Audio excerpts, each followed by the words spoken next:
गांव के एक छोटे से मोड़ पर रामू नामक एक गरीब समोसे वाला अपने ठेले पर गरम गरम समोसे बेचता था। उसकी पत्नी गीता हमेशा उसके साथ रहती थी और उसकी मदद करती थी। लेकिन एक दिन गीता अचानक बीमार हो गई। उसकी तबीयत इतनी खराब हो गई कि उसे डॉक्टर के पास ले जाना पड़ा। लेकिन रामू के पास पैसे नहीं थे। रामू, गीता की तबीयत बहुत खराब है। तुम्हें इलाज के लिए पैसे की जरूरत पड़ेगी। रामू ने सिर झुकाकर कहा, डॉक्टर साहब, मेरे पास पैसे नहीं हैं, लेकिन मैं कुछ भी करूंगा, बस मेरी पत्नी ठीक हो जाए। डॉक्टर ने दया भरी नजर से कहा, तुम्हें कुछ पैसे इकट्ठा करने होंगे। इलाज के बिना उसकी हालत और बिगड़ सकती है। रामू के पास बहुत ही कम पैसे थे, लेकिन वह किसी भी तरह अपनी पत्नी का इलाज करना चाहता था। उसने अपनी सारी ताकत लगाकर समोसे बेचना शुरू कर दिया, लेकिन बिक्री में कोई खास फर्क नहीं आया। उसकी चिंता और भी बढ़ गई। एक दिन जब रामू ठेले पर समोसे बेच रहा था, एक छोटी सी लड़की आई। उसके हाथ में एक छोटा सा पैकेट था।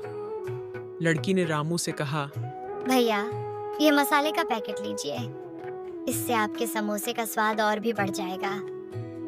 रामू ने आश्चर्यचकित होकर पूछा, बच्ची, तुम कौन हो और ये मसाले का पैकेट क्यों दे रही हो? लड़की ने मुस्कुराते हुए कहा, मेरे दादाजी ने ये मसाले का पैकेट आपको देने के लिए कहा था। उन्होंने कहा कि यह खास है और इससे आपके समोसे बहुत स्वादिष्ट हो जाएंगे।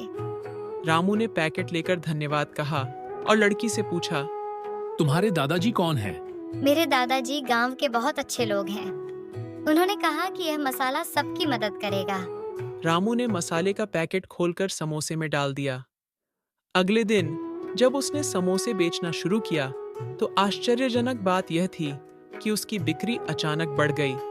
लोग उसकी दुकान पर भीड़ लगाकर आने लगे और समोसे की तारीफ करने लगे। भैया, आपके समोसे अब बहुत स्वादिष्ट हो गए हैं। क्या आपने कोई नया मसाला डाला है? रामू ने मुस्कुराते हुए कहा, हाँ, मैंने एक खास मसाला डाला है। उसकी बिक्री दिन ब दिन बढ़ती गई और रामू ने धीरे धीरे पैसे इकट्ठा कर ली। उसने गीता का इलाज अच्छे से करवाया। गीता की तबीयत जल्दी ही ठीक हो गई और वह वापस सामान्य जीवन में लौट आई। गीता ने खुशी के आंसू बहाते हुए कहा, रामू, तुमने कितनी मेहनत की है। मैं तुम्हारे बिना नहीं रह सकती थी। रामू ने उसे प्यार से गले लगाते हुए कहा, तुम्हारे इलाज के लिए मैंने सब किया। अब सब ठीक है और हम फिर से खुश रह सकते हैं। कुछ दिनों बाद लड़की फिर से रामू के ठेले पर आई। उसने मुस्कुराते हुए कहा, भैया, मैंने सुना कि आपकी पत्नी ठीक हो गई है और आपकी बिक्री भी बढ़ गई है। रामू ने खुशी से कहा, हाँ, धन्यवाद तुम्हारा। उस मसाले ने हमारी जिंदगी बदल दी। लड़की ने कहा, मेरे दादाजी बहुत खुश होंगे ये सुनकर। वे हमेशा कहते हैं कि अच्छाई और सच्चाई का फल मीठा होता है। रामू ने उसे आशीर्वाद देते हुए कहा, तुम्हारे दादाजी की अच्छाई के बिना हम इतने दिन भी न चल पाते। लड़की ने मुस्कुराते हुए कहा, ये सब आपकी मेहनत और सच्चाई का नतीजा है। इस तरह रामू की जिंदगी एक नई दिशा में बढ़ गई।